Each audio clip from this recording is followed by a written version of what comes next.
Hello mayam, ngasi mayam puna makpu Eigi channel sida welcome tawjari do ngasi se ai blog oidoi ni ko mayam nahan akhoi aina tops tani hoga blouse ka utkibado tuna puhibado adudugi npi macha do aina luhongi haidrane chelaga luhongi aina ranipur da adugi npi macha do ngasi se lokhattuini abako ado adudugi aise chatoini do dum laukhatpa chatpagi imana bising je singa chamina ba aduga mafam duga sidum kamaina tawbo khotpa dum jenghalakke mayam da ko mathang mathang do aduga aina ne tuyebako npi macha amakhagi top tuyebako adudusu design du jenghalakke mayam da kamai kamai tau gena ai mai foundation ka taisalure ba taisan mari wow wow hore mai ado top du jeng halake ba ko design du jeng halake kamai tau ga ba do aduga mathang mathang dum jeng minasi ko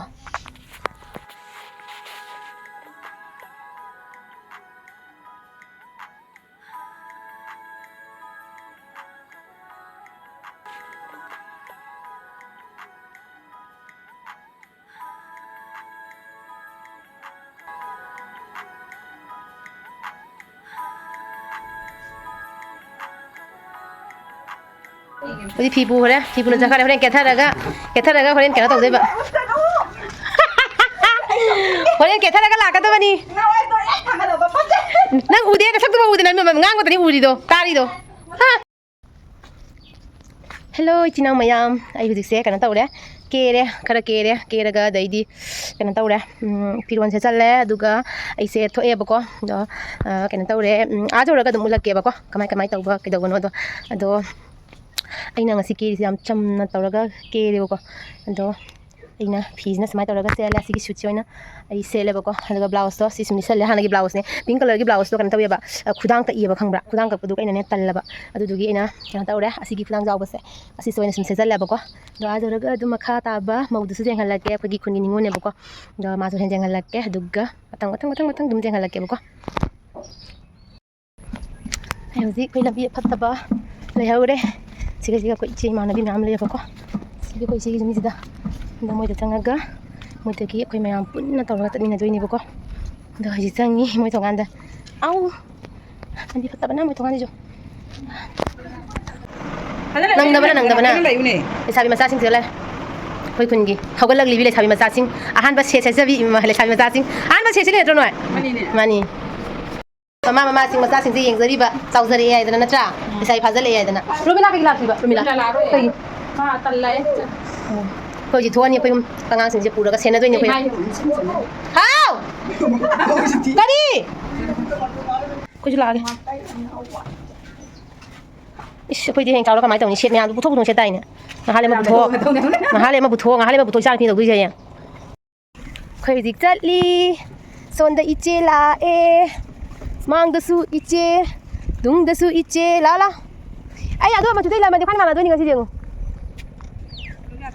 ai khang de na gila kan ai na nani ga na ha ma de i loi ra khoi che gi ma gi kan se sut che ga sa ne ba ke do ga man do tani tau de se ko moi jum do lam khara pi ba adugi man dok tawin tawde ba man dok tani khoi chang doi se ai ma jing asi phaja de ti jalingo sak khaji chap chap pa ga ne jeng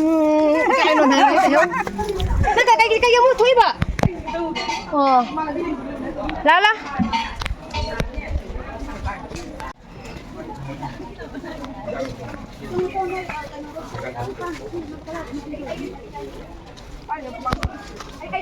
sila na sila mayam hojik se damal kangi mi lai abako damal kangi mi laktana moi lai pot ka dudi moi jum doine busan gare aduga sigari mandop ni na ko ado moi se ngai sen khuram nani pa kangu khuram bal loi gare abako adu nubi kangu ngai sen nu samaina khuram me do manipur rom di kamai to bono khangde ko kasaram di samaina sum tawre abako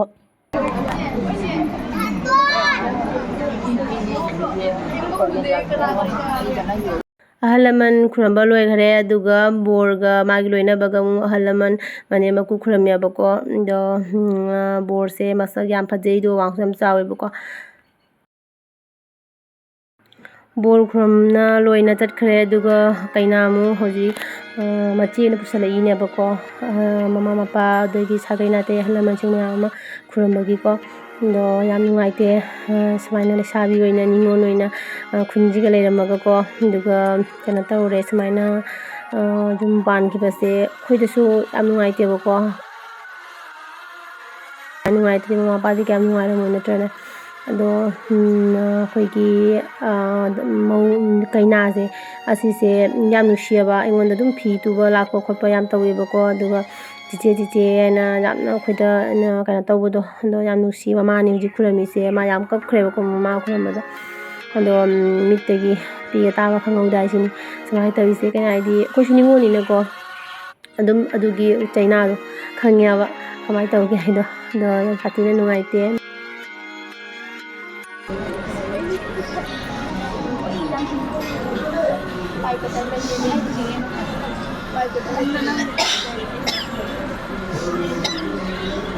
ꯅꯨꯡꯉꯥꯏꯇꯦ ꯅꯥꯁꯦ ꯑꯁꯦꯡꯕꯒꯤ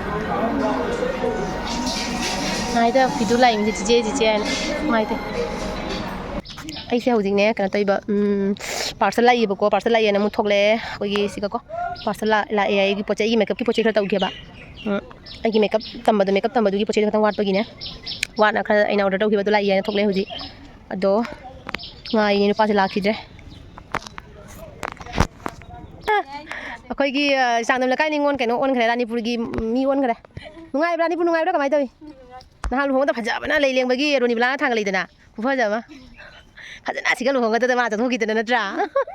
ꯅꯨꯡꯉꯥꯏꯍꯧꯗ꯭ꯔꯦꯕ ꯑꯩꯈꯣꯏ ꯆꯪꯉꯣ ꯑꯩ ꯀꯨꯏꯔꯦ ꯂꯥꯛ parcel ꯂꯥꯛꯏ ꯍꯥꯏꯌꯦ ꯑꯗꯨꯒꯤ ꯊꯣꯛꯂꯛꯏꯕ ꯂꯧꯒꯦ ꯍꯥꯏꯅ ꯁꯤꯅ ꯑꯩꯈꯣꯏꯒꯤ ꯕꯥꯏꯆꯥ ꯑꯩ ꯉꯥꯏꯔꯤꯅꯦ ꯉꯁꯥꯏꯗꯒꯤ ꯁꯤꯒꯅꯦ ꯀꯩꯅꯣ ꯇꯧꯏꯕ ꯑꯩꯈꯣꯏꯒꯤ ꯏꯅꯣꯠꯀꯤ ꯏꯁꯤꯡ ꯍꯦꯟꯒꯠꯇꯅ ꯇꯧꯏꯁꯣ ꯏꯁꯤꯡꯁꯦ ꯏꯅꯣꯠꯀꯤ ꯏꯁꯤꯡ ꯂꯣꯏ ꯍꯦꯟꯒꯠꯇꯅ ꯁ꯭ꯋꯥꯏꯁꯦ ꯂꯣꯏꯔꯦ ꯑꯃꯨꯛ ꯇꯣꯏꯕ ꯌꯦꯡꯉꯨꯁꯦ ꯏꯅꯣꯠꯀꯤ ꯏꯁꯤꯡ ꯍꯦꯟꯒꯠꯅ ꯁꯤꯒ ꯌꯨꯡꯒꯁꯦ ꯊꯨꯝꯃꯤꯅꯦꯕ ꯁꯤꯒ ꯌꯨꯝ ꯑꯃ ꯂꯩꯔꯤꯁꯦ ꯁꯤꯁꯨ ꯊꯨꯝꯃꯤꯅꯤ ꯕꯣꯔꯥ ꯏꯁꯤꯡ ꯀꯪꯉꯦ ꯏꯅꯣꯠꯀꯤ ꯏꯁꯤꯡ ꯃꯨꯛ ꯍꯦꯟꯒꯠꯄ ना कोई है ना कोई था लाए पार्सल की नुपा से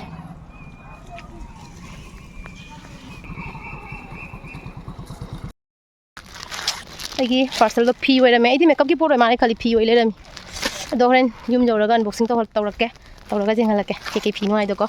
अदो फी अनि नि लाइसे अइना फी अनि खक ट्राई तौबा अदो होरेन युम जौरगा अनबॉक्सिंग तौरगे करी फी नो फी से फई फते दुसु मयाना खंगलकेबको अदो सिगा फी अनि सिगा लइरे दैजि उमुक चंगे मैम मैं पार्सल लौरुबदगी हलकबदको सुमाइना कनो जेलमे खीर निंकी तौरगने ma'am लाप भाबोक ma'am पिजनबगीको Zainab हौरमे अदुगा Borgi युमदगी पुरकप अखोइगी अथुम how अदुसिंदुसु Zainab हौरेबको अदो जेमिनसी चखरा को लइद्रबो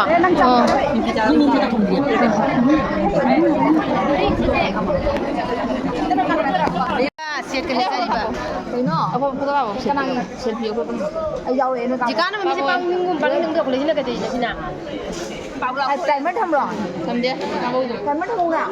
कनाइ नो नंग गाय फोदे आइगिनी टाइमर थमौदे सिदा अखोइ खुनगी लिसाइमजासिंग लैरे कइनागी ममानबिसिंग अदैदि मागी बनाउनबिसिंग को अदो मयाम अमा सिदा लैरे अदो कइना बोरगी युमदगी मोइदा जेनबगी गिफ्ट पीबगी को पोचै पुरकप सिंदु येंदुइनेबा हुजि हाँ आई वीडियो लोइबा मतेक मतेक नहीं समक तो मिलोय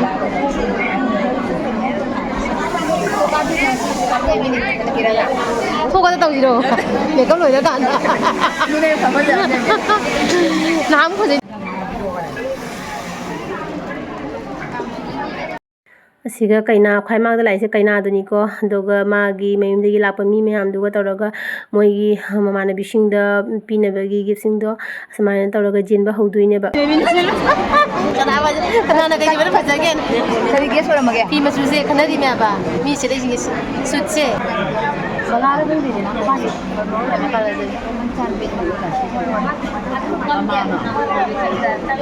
पीदी पीनी मोइस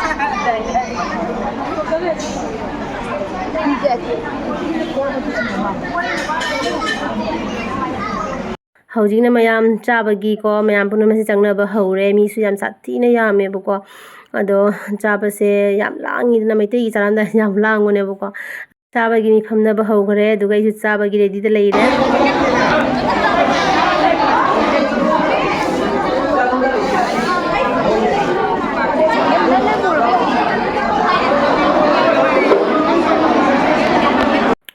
ꯃꯌꯥꯝ ꯁꯤꯒ ꯂꯩꯔꯦꯀꯣ ꯃꯊꯦꯜ ꯃꯌꯥꯝꯗꯣ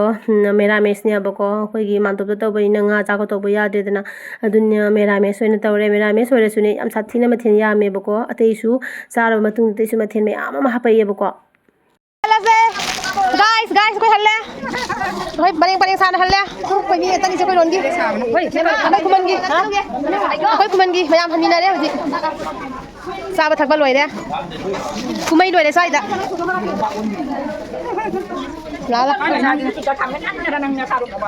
ꯑꯩ ꯅꯣꯏ ꯌꯥꯏꯔꯣ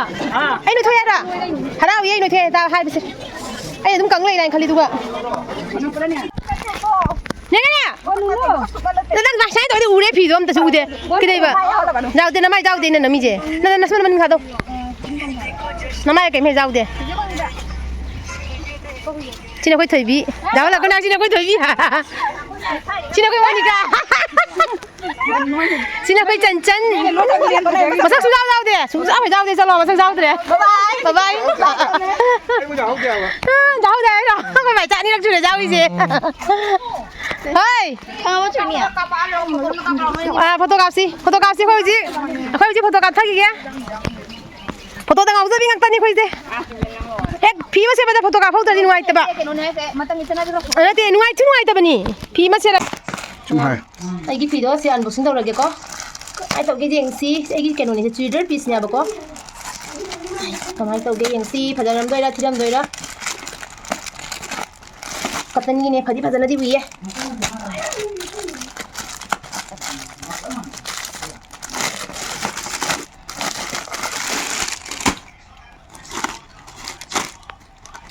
Wow, benar sih pak. Wow, nunggu ini. Mix ni ya, katan pure, katan itu mix ni sih. Yang phi tu na phi tu na sih kalau ya ko. Cui ni. Kai cui pak. Tu. Ya sih dah dagam tahan ni nam tu. Tu go.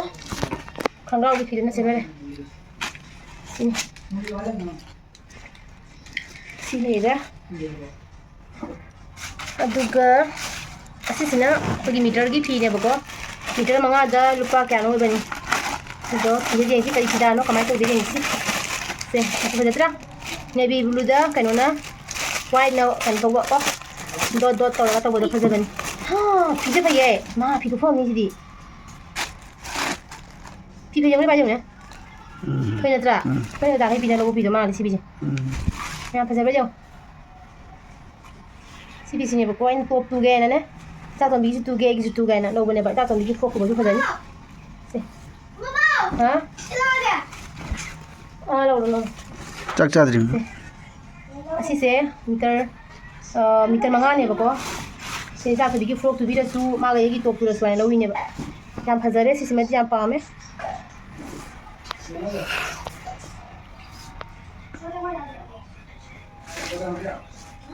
ya rồi xem bây giờ